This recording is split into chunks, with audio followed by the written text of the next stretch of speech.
بسم الله الرحمن الرحيم وأنزلنا إليك الذكر لتبين للناس ما نزل إليهم ولعلهم يتفكرون.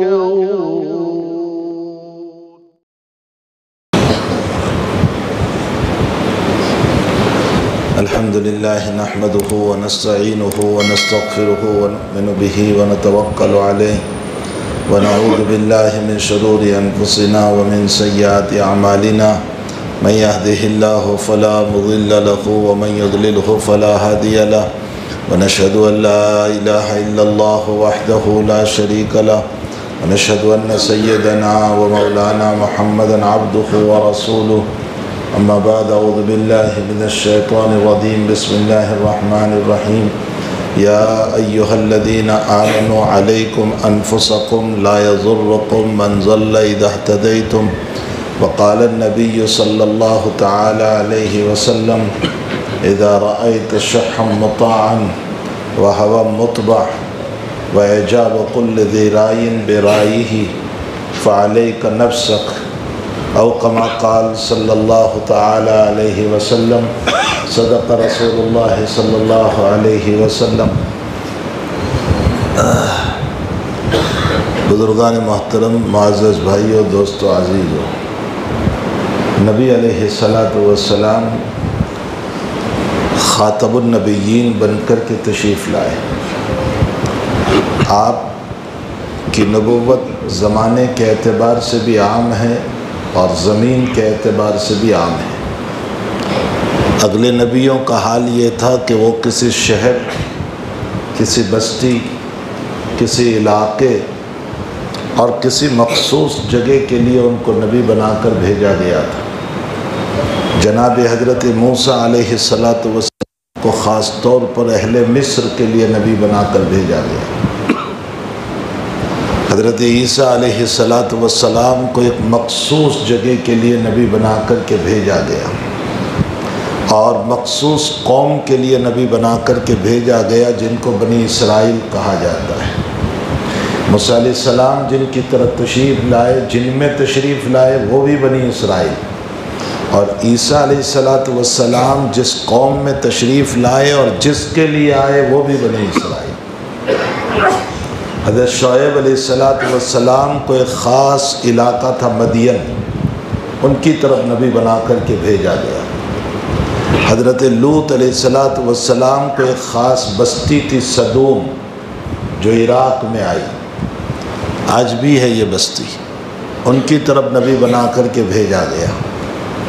حضرت صالح علیہ السلام کو ایک مخصوص جگہ جس کو مدائن صالح کہا جاتا ہے، جو مدینہ المنورہ سے 500 کلومیٹر پر ہے، خیبر سے پہلے ان کی طرف نبی بنا کر بھیجا گیا.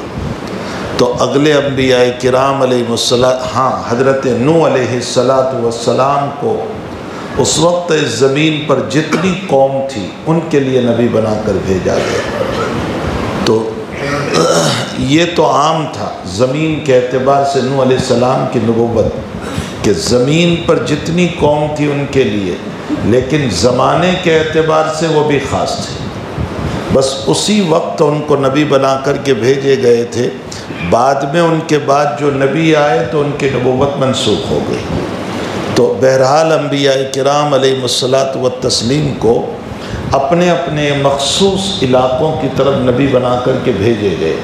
لیکن جناب نبی کریم صلی اللہ تعالی علیہ وسلم زمانے کے اعتبار سے بھی، وہ ماضی ہو، حال ہو، مستقبل ہو، قیامت تک کا جتنا زمانہ ہے حضور پاک صلی اللہ علیہ وسلم کی نبوت چلنے والی ہے. پہلے بھی آپ ہی کی نبوت چلی آپ کی تشریف آوری کے بعد، حال میں بھی آپ ہی کی نبوت اور آئندہ بھی آپ ہی کی نبوت قیامت تک چلے گی. زمین کے اعتبار سے بھی آپ کی نبوت عام ہے، چاہے وہ مکہ ہو یا مدینہ ہو، حجاز ہو یا حجاز سے باہر ہو. وہ انڈیا ہو یا امریکہ ہو یا نارتھ امریکہ ہو یا ساؤتھ امریکہ ہو یا برطانیہ ہو یا یوروپ ہو یا دنیا کا آخری کونا فضی ہو یا اس کے علاوہ بھی کوئی جگہ جس کا ہم کو پتہ نہیں، اگر نبوت چلے گی تو نبی کریم صلی اللہ علیہ وسلم کی نبوت ہوگی۔ وہاں بھی جو ایمان لائے گا اس کو یہی پڑھنا پڑے گا کہ لا الہ الا اللہ محمد الرسول اللہ، اللہ کے علاوہ معبود نہیں کوئی، اور محمد الرسول اللہ صلی اللہ علیہ وسلم کی رسالت پر میں ایمان رکھتا ہوں کہ اللہ نے آپ کو نبی بنا کر کے بھیجا ہے۔ یہ ہے عقیدہ ہمارا، کیا اللہ نے آپ کو نبی بنا کر بھیجا اور خاتم النبیین بنا کر کے بھیجا ہے۔ تو زمانے کے اعتبار سے بھی آپ کی نبوت یہ قیامت تک ہے، اور زمین کے اعتبار سے بھی آپ کی نبوت ساری دنیا میں ہے، قوم کے اعتبار سے بھی آپ کی نبوت ہر قوم کے لیے، وہ عرب ہو یا عجم ہو، وہ کالے ہو یا گورے ہو، وہ دنیا کے جس کونے میں لوگ رہتے ہو، سب کو ایمان لانا ہے نبی کریم صلی اللہ علیہ وسلم پر۔ آپ صرف عربوں کے لیے نبی بن کر کے نہیں آئے تھے، آپ صرف صحابہ کے لیے نبی بن کر کے نہیں آئے تھے، آپ مخصوص زمانے کے لیے نبی بن کر کے نہیں آئے تھے، آپ ہر قوم کے لیے، ہر زمانے کے لیے، ہر زمین کے لیے آقا صلی اللہ علیہ وسلم نبی بن کر کے آئے۔ آپ کو اپنی امت کی انتہائی فکر تھی۔ فکر کا حال یہ تھا کہ روایتوں میں ہے دائم الفکر متواصل الاحزان، دائم الفکر، حضرت دوام فکر میں رہتے تھے، ہر وقت فکر اور ٹینشن آپ کو رہتا تھا، وہ متواصل الاحزان، اور مسلسل غموں میں آپ ڈوبے رہتے تھے، ہر وقت آپ غموں میں ڈوبے رہتے تھے۔ ظاہر سی بات ہے کہ یہ روایت یہ بتا رہی ہے کہ آپ ہر وقت فکر میں، ٹینشن میں، سوچ میں رہتے تھے، اور ہر وقت غم کا بادل آپ پر چھایا رہتا تھا۔ اسی لیے تو آپ یہ فرماتے ہیں کہ جو میں جانتا ہوں اگر تم لوگ جان لو تو تمہارا ہنسنا بند ہو جائے گا۔ اللہ کے نبی فرماتے ہیں کہ یہ جو ہا ہا ہو جو دنیا میں چل رہا ہے نا، اگر میں جو جان رہا ہوں تم جان لو۔ آپ کیا جانتے تھے؟ آپ احوال جانتے تھے، آپ آخرت کے احوال، آپ آئندہ آنے والی باتوں کو جانتے تھے، آپ اس دنیا کے بعد کے عالم برزخ کے حالات جانتے تھے، آپ مقام خداوند قدوس کو جانتے تھے۔ فرمایا جو میں جانتا ہوں اگر تم لوگ جان لو اور تم پر اگر کھل جائیں تو تمہارا ہنسنا کم اور رونا زیادہ ہو جائے گا۔ تو حضرت جو ہے دائم الفکر متواصل الاحزان، فکر کا حال کیا تھا آپ کا؟ آپ انداز لگائیں کہ اللہ جل شانہ کو آپ پر رحم آیا، آپ کے فکر، آپ کے غموں کی وجہ سے، آپ کے جو ہے سوچ کی وجہ سے، آپ کے ٹینشن کی وجہ سے اللہ کو آپ پر رحم آ گیا۔ اور قرآن میں اللہ نے آپ کو یہ کہا لعلک باخع نفسک الا یکونوا مؤمنین، پیغمبر مجھے تو ایسا لگتا ہے کہ آپ ان کے پیچھے اپنی جان کھو بیٹھو گے اگر یہ ایمان نہیں لائیں گے۔ آپ لعلک باخع نفسک، اگر اس کا دھیر اردو میں ترجمہ کروں، آپ کو اٹیک آ جائے گا اگر یہ ایمان نہیں لائیں گے۔ آپ انداز لگائیں کہ حضرت کو اور یہ کون کہہ رہا ہے؟ وہ ذات کہہ رہی ہے جس نے محمد الرسول اللہ صلی اللہ علیہ وسلم کو بنایا ہے، جس نے آپ کو نبی بنایا، انسان بنایا، جس نے آپ کو بنایا ہے، آپ کو پیدا کیا، وہ اللہ کہہ رہا ہے کہ محمد مجھے تو ایسا لگتا ہے کہ آپ اپنی جان دے بیٹھو گے ان لوگوں کے پیچھے، لعلک باخع نفسک الا یکونوا مؤمنین، اگر یہ ایمان نہیں لاتے ہیں تو متواصل الاحزان۔ اب ظاہر سی بات ہے کہ آپ کو کیا فکر تھی؟ کیا پیسوں کی فکر تھی آپ کو کہ پیسے بنا لے؟ کس کی فکر تھی آپ کی؟ پیسوں کے بعد میں تو آپ خود یہ فرماتے ہیں کہ اگر اللہ میرے لیے احد پہاڑ کو سونا بنا دے، اللہ میرے لیے احد پہاڑ کو سونا بنا دے، 3 دن نہیں گزریں گے کہ پورا پہاڑ میں تقسیم کر دوں گا، سوائے 1 دینار، ہاں 1 دینار میں رہنے دوں گا۔ وہ کس کے لیے؟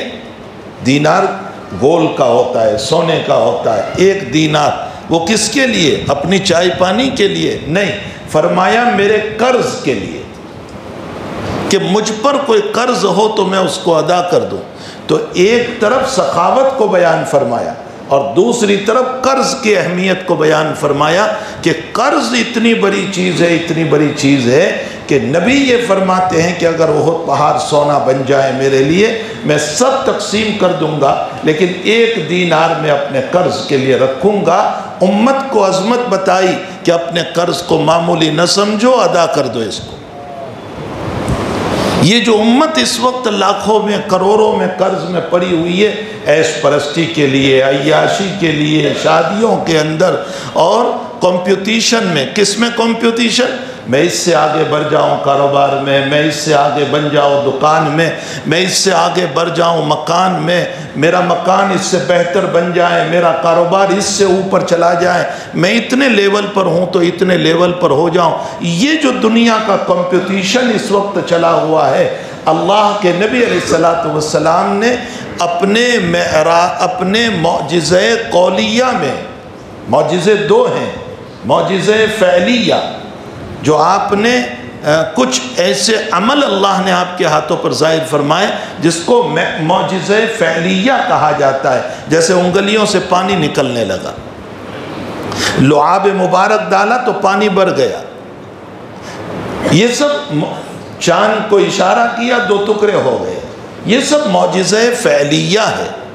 اونٹنی کو لکڑی ماری، وہ تیز رفتار بھاگنے لگی۔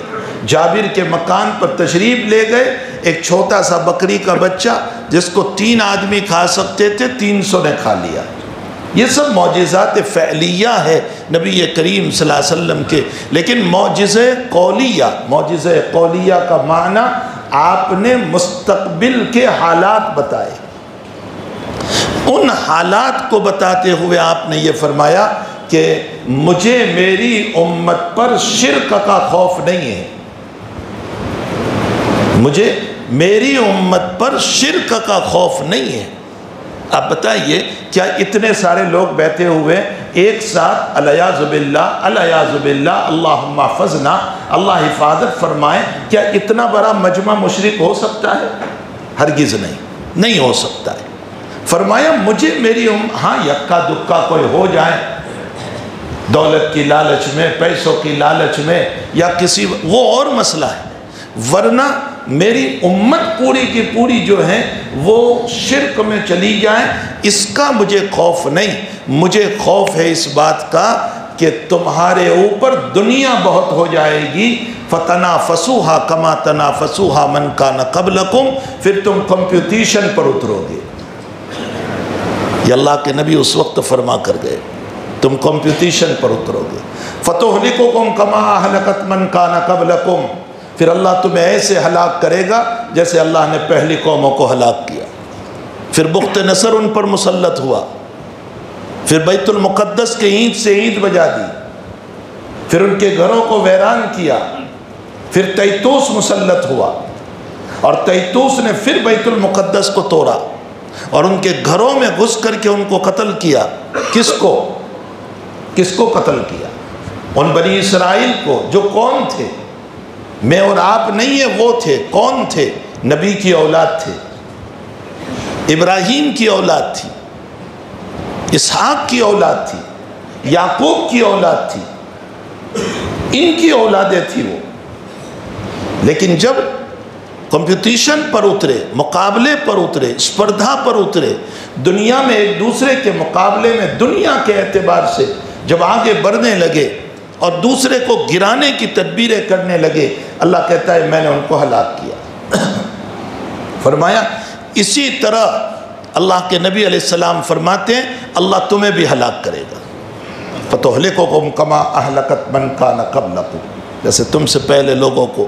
آج کمپٹیشن کا مارکیٹ کھلا ہوا ہے، دیکھ لیجئے، میرا گھر اس سے اچھا ہو، میرا فرنیچر اس سے اچھا ہو، اس نے چائنا سے منگوایا میں ترکی سے منگواؤں، اس نے فلاں جگہ سے منگوایا میں فلاں جگہ سے منگواؤں، اس کی مسجد 2 کروڑ کی میں 4 کروڑ کی بناؤں گا، اس کا یہ کام اتنے کا ہے میں اس سے اعلیٰ بناؤں گا، اس کی 2 دکان ہے میری 4 کروں گا۔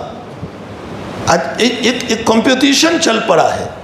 یہ کمپٹیشن دنیا کے اعتبار سے ہے، حالانکہ اللہ کے نبی علیہ السلام نے فرمایا تم جتنے بڑے مالداروں کو دیکھو گے، بخاری شریف کی روایت ہے، تم جتنے اپنے سے بڑے مالداروں کو دیکھو گے شکر کی توفیق ختم ہو جائے گی۔ اس لیے کہ ہر وقت یہی ٹینشن رہے گا، اس کے گھر کا فرنیچر میں کب بساؤں، اس کے گھر میں جو چیزیں میں کب لے آؤں، اس کا گھر اتنا اعلیٰ ہے میں کب بناؤں، ہر وقت اسی فکر میں رہیں گے۔ عبداللہ ابن مبارک رحمۃ اللہ علیہ فرماتے ہیں کہ جب تک میں مالداروں کے ساتھ بیٹھتا رہا، فرماتے ہیں مجھے کبھی شکر کی توفیق نہیں۔ وہ بعد میں بڑے محدث بنے ہیں، لیکن پہلے وہ بیپاری تھے۔ امام ابو حنیفہ کے شاگرد رشید ہے، اجل تلامذہ میں سے، بلکہ ان کے باپ میں اکابر کی رائے یہ ہے کہ اللہ تعالیٰ نے اخیر میں ان کو متحد مطلق بنایا، ایک بہت بڑا مقام تھا ان کو۔ وہ یہ فرماتے ہیں کہ جب تک میں مالداروں کے ساتھ بیٹھتا رہا مجھے شکر کی توفیق نہیں ہوئی، دل میں یہی لالچ، اس کے برابر کب بن جاؤں، اس کے برابر کب بن جاؤں، اس کے گھر جیسا کب بنا لوں، اس کے کاروبار جیسا کیسے بنا لوں، ہر وقت مجھے یہ ٹینشن رہا۔ اور فرمایا جب سے میں نے غریبوں کے ساتھ بیٹھنا شروع کیا، اللہ نے مجھے شکر کی دولت سے مالا مال کر دیا۔ کیا شکر؟ شکر کیا؟ اے اللہ تو نے مجھے 2 بیت کا مکان دیا ہے، تیرا فضل و کرم ہے۔ یہ ایک مثال دیتا ہوں میں، اے اللہ اس کے پاس تو ایک ہی بیت ہے، اے اللہ تو نے مجھ کو 1 روم کا مکان دیا، شکر ہے تیرا، یہ تو جھوپڑ پتی میں رہتا ہے۔ اے اللہ یہ جھوپڑ پتی کیا، یہ تو روڈ پہ سوتا ہے، اس کو تو سونے کے لیے چھپر بھی نہیں ہے، بلکہ اس کے پاس اوڑھنے کے لیے چادر نہیں ہے، سردی میں باہر پڑا ہوا ہے۔ فرمایا جب سے میں نے غریبوں کو اور بیٹھنا شروع کیا، اللہ نے مجھے شکر کی دولت سے، یہ حضور پاک صلی اللہ علیہ وسلم نے فرمایا ہے کہ اب دنیا کے باب میں اپنے سے نیچے والوں کو دیکھو شکر کی توفیق ہوگی، اپنے سے اوپر والوں کو دیکھو گے کبھی شکر کی توفیق نہیں ہوگی۔ ہمارے وہاں تو بہت مشہور ہے بھائی کسی کا مکان دیکھ کر اپنی جھوپڑی توڑنا نہیں چاہیے، یہ حدیث ہی کا مفہوم ہے۔ اور دین کے باب میں اپنے سے اوپر والے کو دیکھو، یہ نماز پڑھتا ہے میں کیوں نہیں پڑھتا، یہ خیرات و صدقات کرتا ہے میں کیوں نہیں کرتا، اللہ نے مجھے بھی دیا ہے، میں کیوں جمع کر کر کے رکھتا ہوں، میں کیوں سخاوت نہیں کرتا۔ اور میں نے عموماً دیکھا جو لوگ زکوٰۃ اور صدقات اور للہ کی ترغیب دیتے ہیں ان کا ہاتھ بخیلی والا ہوتا ہے خود کا۔ وہ لوگوں کو تو ترغیب دیتے ہیں خوب کہ اللہ کے راستے میں دو، اللہ کے راستے میں، ان سے پوچھا جائے جناب آپ نے کتنا دیا، آپ نے کتنا دیا؟ ترغیب تو بہت آسان ہے۔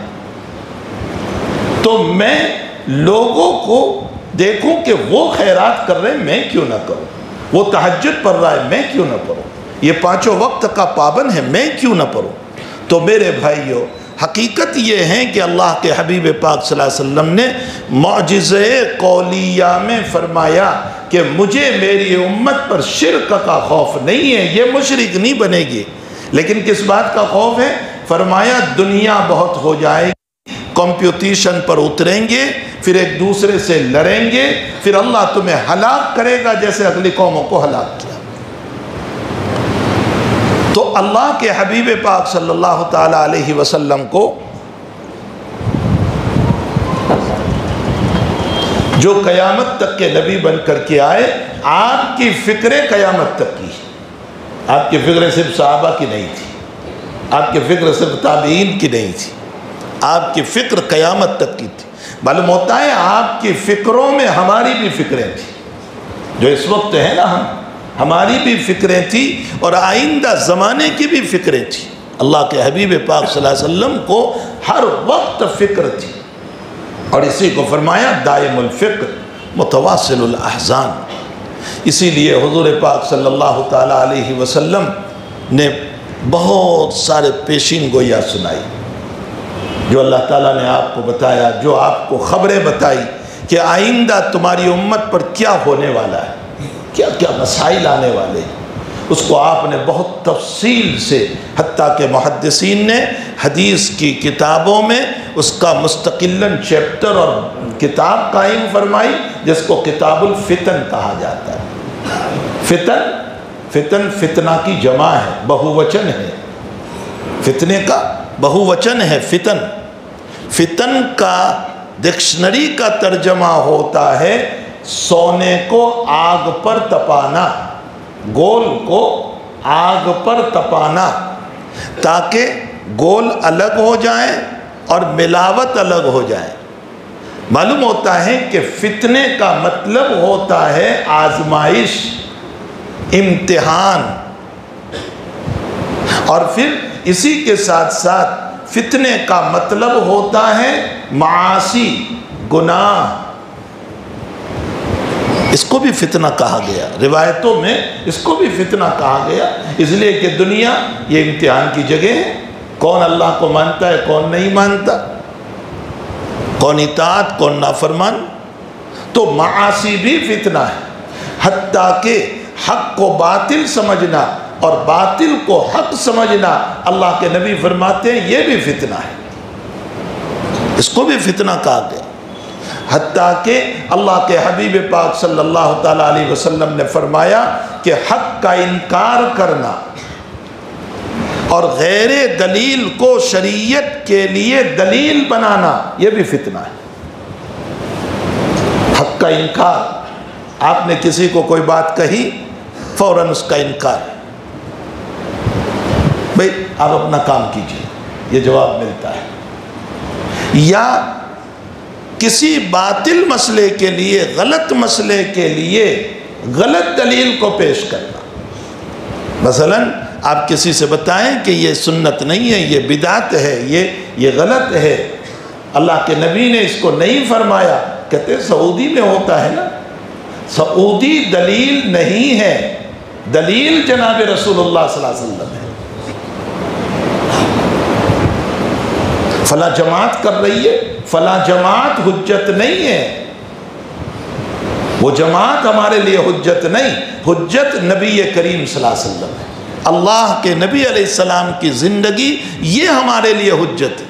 یہ جماعت کر رہی ہے، یہ تنظیم کر رہی ہے، سعودی میں ہو رہا ہے، فلاں جگہ مسلمان کر رہے ہیں، کوئی ہمارے لیے دلیل نہیں ہے، ہمارے لیے دلیل جناب رسول اللہ صلی اللہ علیہ وسلم ہے اور آپ کے صحابہ ہیں۔ ما انا علیہ و اصحابی، میں جس طریقے پر ہوں وہ اور جس پر میرے صحابہ ہیں، یہ ہیں اہل سنت والجماعہ۔ اہل سنت ما انا علیہ والجماعہ و اصحابی، میرے صحابہ، یہ ہیں اہل سنت والجماعت۔ اس سے ہٹ کر کوئی جو ہے دلیل ہمارے لیے نہیں ہو سکتی ہے۔ حتیٰ کہ اولیاء کرام کا عمل سنت کے مطابق ہیں تب تو وہ قابل حجت ہیں، اور اولیاء کا عمل اگر سنت کے خلاف جا رہا ہے تو اس کی کوئی تعویل ہو سکتی ہے تو ہوگی، اور اگر تعویل نہیں ہو سکتی ہے تو اس صورت میں وہ عمل بھی رد کر دیا جائے گا۔ اصل حجت اللہ کے حبیب پاک صلی اللہ علیہ وسلم اور اصحاب کرام ہے۔ ویسے اولیاء کرام کا کوئی عمل خلاف سنت ہوتا ہی نہیں ہے، ان کی ساری زندگی، چاہے وہ غوث العظم حضرت سیدنا عبد القادر جیلانی رحمۃ اللہ علیہ ہو، نظام الدین اولیاء سلطان الاولیاء رحمۃ اللہ علیہ ہو، حضرت خواجہ معین الدین چشتی علیہ الرحمہ ہو، علامہ علی حیجوری رحمۃ اللہ علیہ ہو، یا دنیا کے اولیاء کرام جو واقعتاً اولیاء کرام ہے، ان کا کوئی عمل خلاف سنت ہوتا ہی نہیں ہے۔ ان کی پوری زندگی سنت رسول میں ڈوبی ہوئی ہوتی ہے، وہ 100% سنت پر اپنے آپ کو ڈالتے ہیں، وہ سنت سے ہٹ کر کے اپنی زندگی کو نہیں گزارتے۔ بہرحال میں یہ کہہ رہا ہوں یہ سب فتنے ہیں۔ اسی لیے حضور پاک صلی اللہ علیہ وسلم فرماتے ہیں خیر القرون قرنی ثم الذین یلونہم ثم الذین یلونہم، بہترین زمانہ میرا زمانہ، حضرت فرماتے ہیں بہترین میرا زمانہ، اس کے بعد جو زمانہ ہے تابعین کا، اس کے بعد جو زمانہ ہے تبع تابعین کا، یہاں تک بہترین زمانہ۔ اس کے بعد حضور فرماتے ہیں وہ دور شروع ہوگا جس میں جھوٹے گواہ کھڑے ہوں گے، اور حضرت آگے فرماتے ہیں کہ بلا طلب کے گواہی دیں گے، اور حق کو باطل ثابت کریں گے اور باطل کو حق ثابت کریں گے۔ آج دیکھ لیجئے حالات کورٹوں میں کیا ہو رہا ہے، بلا طلب کے گواہ آ رہے ہیں، جھوٹے گواہ آ رہے ہیں، چند ٹھیکروں میں گواہ بنائے جا رہے ہیں، اور وہ آ کر کے حق پر باطل کی گواہی اور باطل پر حق کی گواہی دے رہے ہیں۔ یہ آپ صلی اللہ علیہ وسلم کی پیشین گوئی تھی جو آپ نے سنائی تھی کہ یہ حالات آنے والے ہیں، اور انہی حالات میں بیان کرتے ہوئے بے شمار حالات، حتیٰ کہ حضور پاک صلی اللہ علیہ وسلم نے بخاری شریف کی روایت میں فرمایا کہ میری امت کی عورتیں، فرمایا ذل خلصہ بت، یہ ذل خلصہ بت ایک یمن میں تھا اس وقت، اسی طرح کا بت پھر ظاہر ہوگا، اور میری امت کی عورتیں اپنے الیتین کو، اپنی چوتروں کو، اپنے سرین کو ہلاتے ہوئے اس کے چاروں طرف ناچ کر اس کی عبادت کرے گی۔ یہ کن کے باب میں حضور فرما کر گئے ہیں؟ غیر مومن کے باب میں؟ نہ غیر مومن کے باب میں نہیں، ان کا تو مذہب ہے، یہ جو فرما کر گئے ہیں یہ مومن عورتوں کے باب میں فرما کر گئے۔ کیا یہ پیشین گوئی نہیں ہو رہی ہے اس وقت؟ کیا ہم نہیں دیکھ رہے ہیں؟ 1400 سال پہلے حضور یوں دیکھ رہے تھے اس امت کے حالات کو کہ میری امت میں ایسا ایسا ہونے والا ہے، اور یوں آپ کے سامنے کتاب کو اللہ نے قیامت تک کی کتاب کو کھول کر رکھ دیا تھا کہ یہ آپ کی امت کے حالات ہیں۔ ایک روایت میں حضور پاک صلی اللہ علیہ وسلم نے فرمایا کہ مکے کا پیٹ چیرا جائے گا، قزائن، مکے کا پیٹ چیرا جائے گا۔ محدثین کو پہلے اس کا مطلب سمجھ میں نہیں آ رہا تھا، اب مطلب سمجھ میں آ گیا کہ مکے کے اندر پہاڑوں کو کھود کھود کر جو راستے بنائے گئے، حضور نے اشارہ فرمایا اس کی طرف کہ مکے کا پیٹ چیرا جائے گا۔ اور اگلا جملہ آپ نے فرمایا وَسَوَلْ أَبْنِيَةُ رُؤُوسِ الْجِبَالِ، اور فرمایا مکے کی عمارتیں پہاڑ کے برابر ہو جائے گی۔ یہ کب فرما رہے ہیں آقا صلی اللہ علیہ وسلم؟ یہ اس وقت فرما رہے ہیں جبکہ آپ کی زندگی میں اس کا کوئی تصور نہیں تھا۔ اس وقت آپ نے یہ فرمایا تھا کہ مکے کی عمارتیں یہ پہاڑوں کے برابر ہوگی۔ آج ہم دیکھ رہے ہیں اور حدیث کا مطلب ہمارے سامنے ہے۔ یہ صادق و مصدوق صلی اللہ علیہ وسلم کا فرمان ہے۔ اسی میں آپ نے فرمایا کہ ہمارے حضرت مولانا یوسف صاحب لدھیانوی رحمۃ اللہ علیہ نے ایک کتاب لکھی ہے، میں اہل علم سے گزارش کروں گا، اتنا سا رسالہ ہے، اس کو لے کر کے پڑھیں، عصر حاضر حدیث کی روشنی میں، یا حدیث کی روح سے، عصر حاضر موجودہ زمانہ حدیث کی روح سے یا حدیث کی روشنی میں، مطلب حدیث کی روشنی میں موجودہ زمانے کو پڑھو تو تمہیں پتہ چلے گا کہ حضور پاک صلی اللہ علیہ وسلم کیا کیا باتیں بتا کر گئے۔ اس میں 72 ایک روایت نقل فرمائی ہے جس میں 72 نشانیاں یا 72 علامتیں حضرت حذیفہ رضی اللہ تعالیٰ عنہ کے حوالے سے روایت نقل کی ہے، جس میں پہلے ہی یہ لکھا ہے، فرمایا لوگ نمازوں کی چوری کریں گے، یعنی نماز نہیں پڑھیں گے۔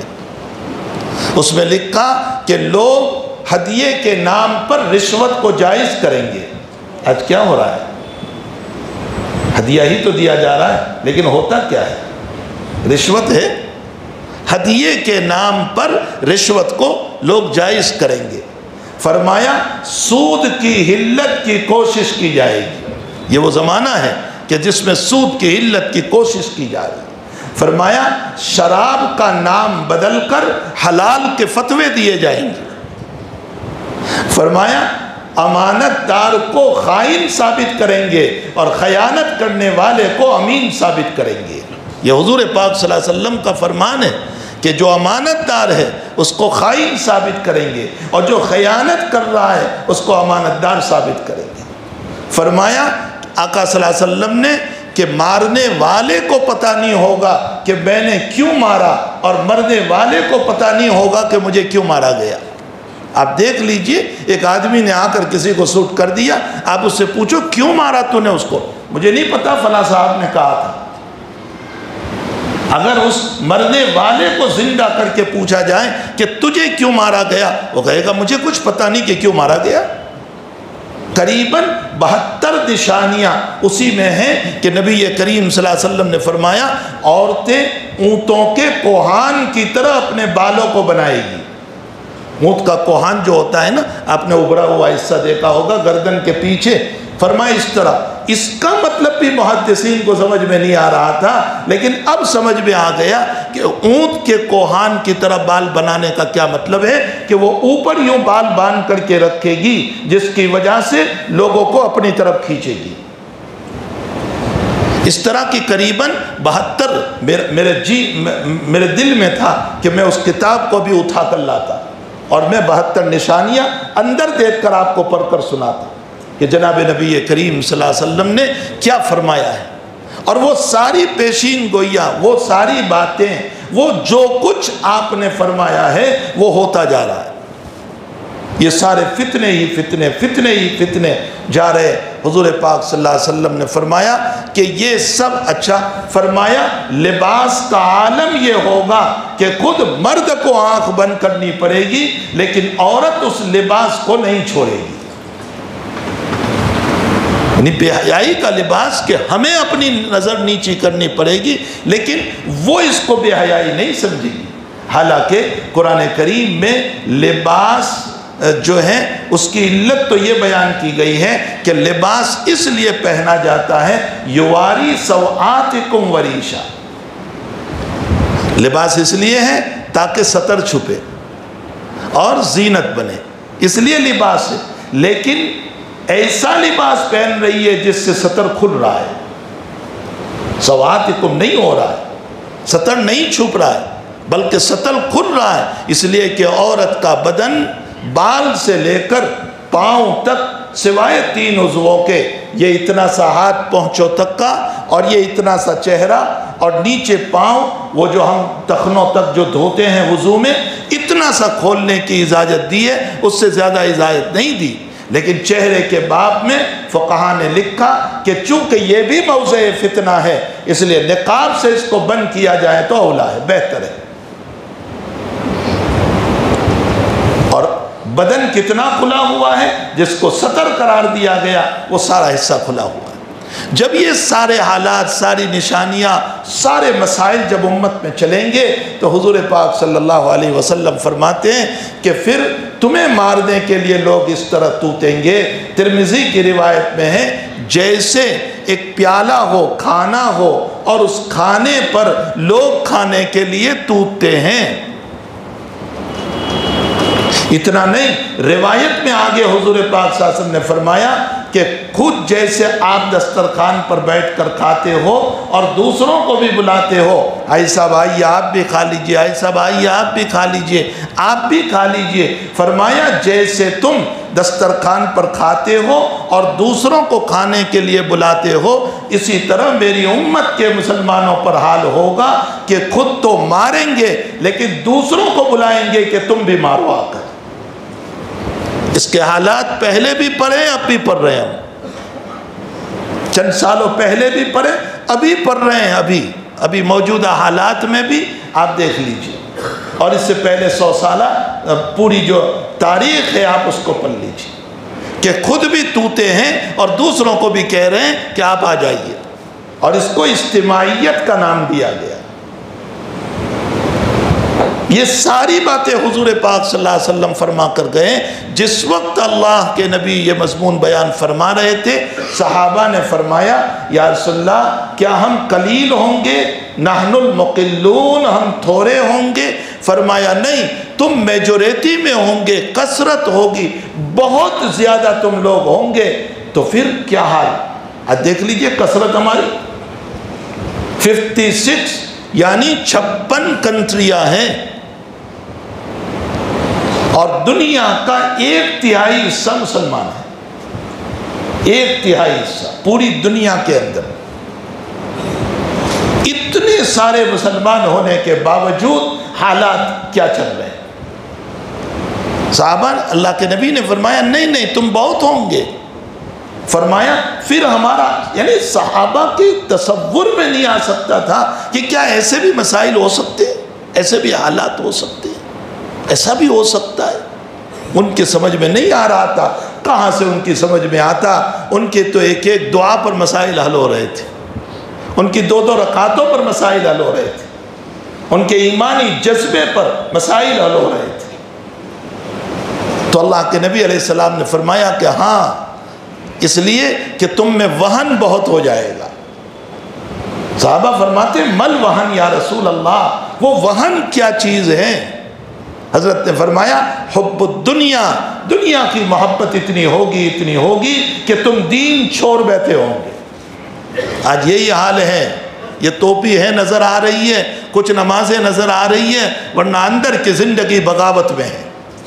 ہم سب کی اندر کی زندگی بغاوت میں ہے. کوئی مالیات میں, کوئی معاشرت میں, کوئی معیشت میں, کوئی اخلاقیات میں, چاروں طرف سے ہماری زندگیاں جو ہیں بغاوت رسول میں ہیں. تو ایسے حالات ہوں گے کہ حب الدنیا, دنیا کی محبت بہت ہوگی, اور موت کا خوف پیدا ہو جائے گا, موت کا ڈر پیدا. اس کو کہا جاتا ہے وہن.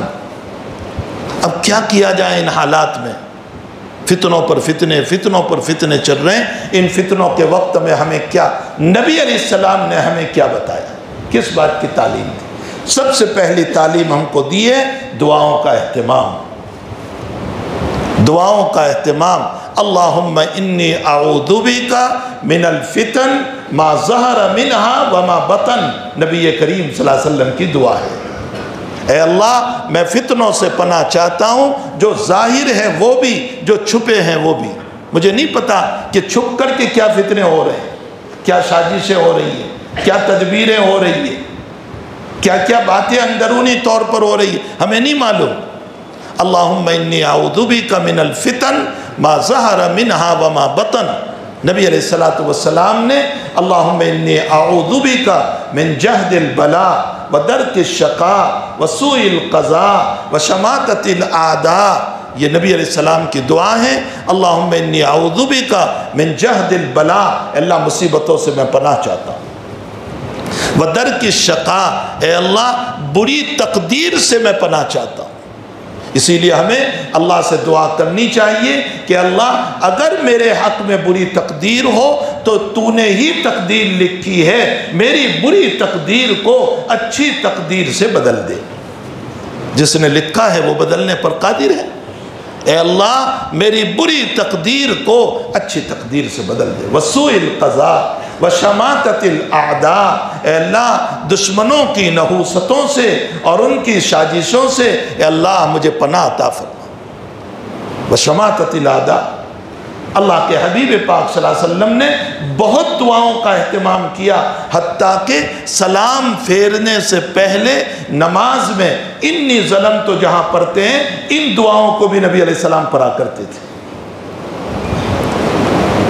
مسلم ابو داؤد شریف میں جہاں کتاب الصلاۃ ختم ہوتی ہے اس کے بعد فوراً کتاب الزکوٰۃ شروع ہو جاتی ہے.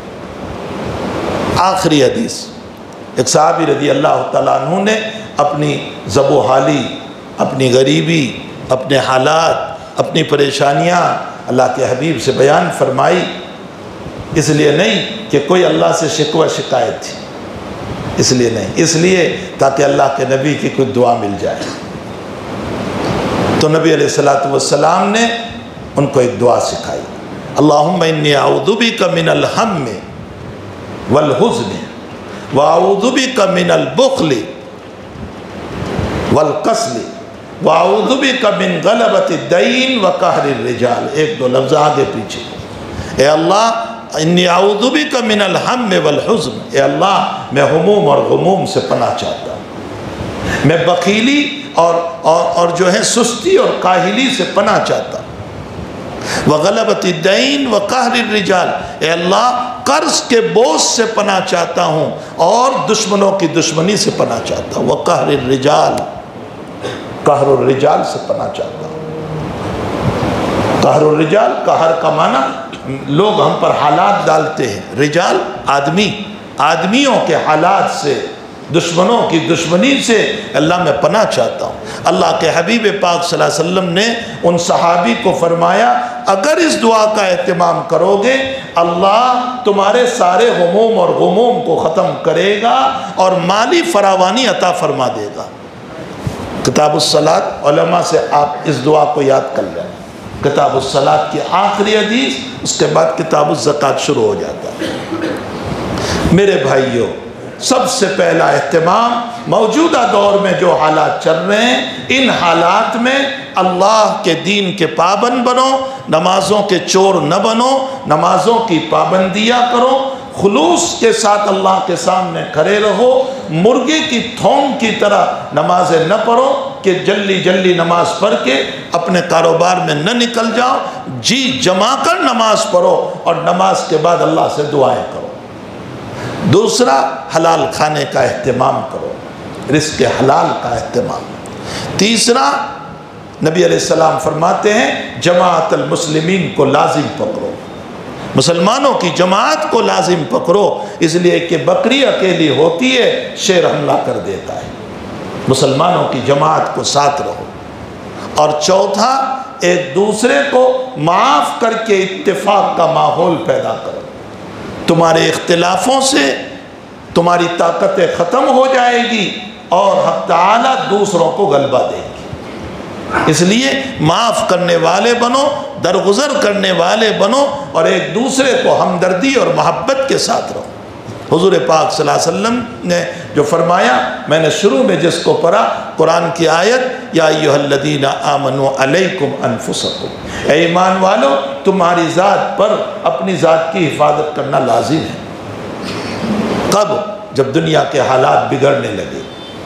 لا یضرکم من ضل اذا اہتدیتم، تو پھر نقصان پہنچانے والے کا نقصان تمہیں نقصان نہیں پہنچائے گا اگر تم ہدایت پر ہوں گے، اگر تم سیدھے راستے پر ہوں۔ اور حدیث شریف میں جناب نبی کریم صلی اللہ علیہ وسلم نے فرمایا کہ اذا رأیت شحا مطاع، جب تم دیکھو کہ جو ہے بخیلی عام ہو رہی ہے، شح کا اصل ترجمہ تو ہوتا ہے لالچ، ہرس، یہاں سے بھی آئے یہاں سے بھی آئے، جب یہ عام ہو رہا ہے، وَهَوَ مُتْبَعٌ، اور فرمایا لوگ خواہشات کی اتباع پر تلے ہوئے، اور وقت خواہشات، شریعت نہیں خواہشات۔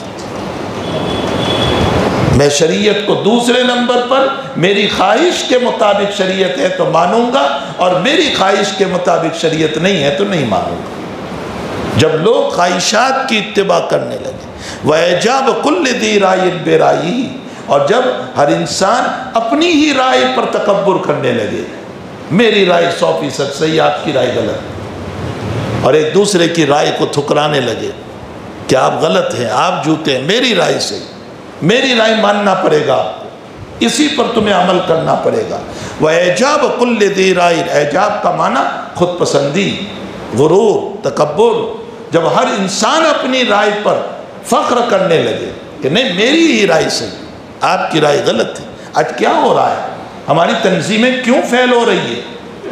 ہماری جماعتیں کیوں فیل ہو رہی ہے؟ ہمارے جو نظام ہیں، اسکولوں کے ہو، مدرسوں کے ہو، ہاسپٹلوں کے ہو، فلاں کے ہو، دنیا بھر کے نظام کیوں ٹوٹ رہے ہیں؟ اس لیے کہ یہی سوچ رہے ہیں میری رائے 100% صحیح۔ وَإِعْجَابُ كُلِّ ذِي رَأْيٍ بِرَأْيِهِ، حضور پاک صلی اللہ علیہ وسلم فرماتے ہیں جب یہ حالات عام ہو جائیں تو تم کیا کرو؟ فَعَلَيْكَ نَفْسَ، اپنی ذات کی حفاظت کرو، تم اپنے آپ کو ان برائیوں سے بچا لینا، اپنی رائے پر فخر نہ ہو، اور اسی کے ساتھ خواہشات کی اتباع نہ ہو، اور اسی کے ساتھ بخیلی سے اپنے آپ کو بچانا ہو، اور اپنی ذات کی بھرپور حفاظت کریں۔ اگر یہ کام ہو رہے ہیں تو انشاءاللہ تعالی اللہ تعالیٰ فتنوں سے ہماری حفاظت کرے گا، اور اگر یہ کام نہیں ہو رہے ہیں تو پھر اس صورت میں ہماری زندگی خطرات میں ہوگی۔ حضور پاک صلی اللہ علیہ وسلم فرماتے ہیں کہ جب فتنے چلتے ہیں تو کھڑا رہنے والا چلنے والے کے مقابلے میں امن میں رہے گا، اور بیٹھنے والا کھڑے رہنے والے کے مقابلے میں امن میں رہے گا، اور سونے والا بیٹھنے والے کے مقابلے میں امن میں رہے گا۔ نبی علیہ السلام یہ بتانا چاہتے ہیں فتنوں سے جتنے دور رہو گے اتنی حفاظت ہو جائے گی، اتنا امن رہے گا۔ حق تعالیٰ جل شانہ ان حالات میں، اس فتنے کے دور میں، ان پریشانیوں کے اندر اللہ ہم سب کی، ہماری آل اولاد کی، ہماری نسلوں کی، ہمارے ملنے والوں کی، متعلقین کی، اللہ سب کی حفاظت فرمائے، سب کے کاروبار کی حفاظت فرمائے، سب کی جو ہے زندگی کی حفاظت فرمائے، اور اب تعالیٰ ان فتنوں سے ہم سب کی حفاظت فرمائے۔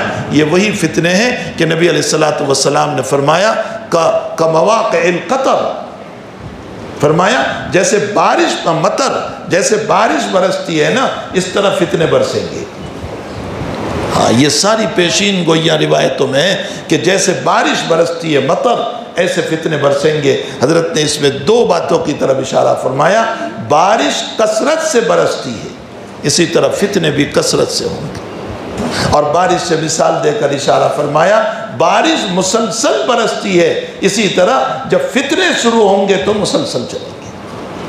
دوسری حدیث پاک صلی اللہ علیہ وسلم میں حضور پاک صلی اللہ علیہ وسلم نے فرمایا کہ رات کی اندھیرے کی طرف فتنہ چلے گا، مظلمۃ اللیل، رات کے اندھیرے کی طرف، کقطع اللیل المظلم، اور رات ابھی شروع ہو گئی تو صبح تک اندھیرا رہے گا، بیچ میں اجالا نہیں ہوگا۔ فرمایا اسی طرح جب فتنے چلیں گے تو مسلسل چلیں گے، پھر فتنے رکنے والے نہیں ہیں۔ یہ حالات پہ حالات، ایک ختم نہیں ہوتا کہ دوسرا ختم نہیں ہوتا کہ تیسرا ختم نہیں ہوتا کہ چوتھا۔ یہ جو حالات پہ حالات چل رہے ہیں یہ انتہائی نازک حالات ہیں۔ ان حالات میں اپنی بھی حفاظت کرو، اپنی آل اولاد کی بھی حفاظت کرو، اللہ کے پاس رجوع رکھو، اس سے مانگنے کا اہتمام کرو، ہر وقت اس سے مانگتے رہو کہ اللہ موجودہ دور کے فتنوں سے تو ہماری حفاظت فرما۔ خداوند قدوس ہم سب پر قادر ہے کہ وہ فتنوں سے بچائے گا۔ وہی ایک ذات ہے جس کے پاس جا کر ہم اپنے دکھرے بیان کر سکتے ہیں۔ اور کون ذات ہے جس سے آپ اپنے دکھرے سناؤ گے؟ کون ہے؟ کس کے پاس آپ اپنے دکھرے سنانے جاؤ گے؟ کوئی آپ کے دکھرے نہیں سنے گا، بلکہ آپ کے دکھرے سن کر آپ کی مذاق اڑائے گا، آپ پر ہنسے گا، آپ کا تمسخر کرے گا۔ وہی ایک ذات ہے جو ذات ہمارے دکھروں کو سننے کے لیے تیار ہے۔ وہ راتوں کے اندھیرے میں بھی سنتا ہے۔ اس کو مناؤ، اس کو راضی کرو، اس کے سامنے روو۔ اس نے صحابہ کی سنی، اس نے اولیاء کی سنی، اس نے بزرگوں کی سنی، وہ ہمارے ٹوٹے ہوئے دلوں کو بھی سنے گا۔ اگرچہ ہم مجرم ہیں، گنہگار ہیں، جیسے بھی ہیں، لیکن بہرحال ہم اللہ سے کہیں کہ اللہ ہم کیا کریں؟ وہ فتنوں کے دور میں اتنے نہیں تھے جتنے ہم جس دور سے گزر رہے ہیں۔ ہمارے فتنے جو ہے وہ انتہائی درجہ ہے، اوریانیت اپنے حد پر ہے، بدماشیاں اپنے حد پر ہے، دشمنیاں اپنے حد پر ہے۔ اے اللہ سوائے تیرے ہمارا کوئی نہیں ہے، تو ہی ایک مولا ہے جو ہمارے معین، ہمارا مددگار، ہمارا ہاتھ پکڑنے والا، تو ہی ایک ذات ہے۔ اس کو مناؤ، وہ آج بھی راضی ہونے کے لیے تیار ہے۔ اس کی طاقت ختم نہیں ہوئی، اس کی قوت ختم نہیں ہوئی، وہ برہا نہیں ہو گیا ہے۔ وہ پہلے جو اللہ جس شان کے ساتھ، جس طاقت کے ساتھ تھا، اسی شان اور اسی طاقت کے ساتھ وہ اللہ ہے۔ ہم ہی بدل گئے، ہم بدل گئے، ہمارے اعمال بدل گئے، ہماری زندگیاں بدل گئی۔ ہماری زندگی میں جھوٹ، فریب، دھوکہ، لوگوں کا قرض واپس نہ کرنا، لوگوں کے ساتھ خیانت کا معاملہ، چٹنگ بازیوں کا معاملہ، فراڈ کا معاملہ، دھوکے بازیوں کا معاملہ، مارکیٹ کے مارکیٹ اس سے بھرے ہوئے ہیں، اور مالداروں کے مالدار اس سے بھرے ہوئے ہیں۔ ان سارے مسائل سے اس سے اپنے آپ کو بچا لو اور اللہ کے سامنے رجوع کرو۔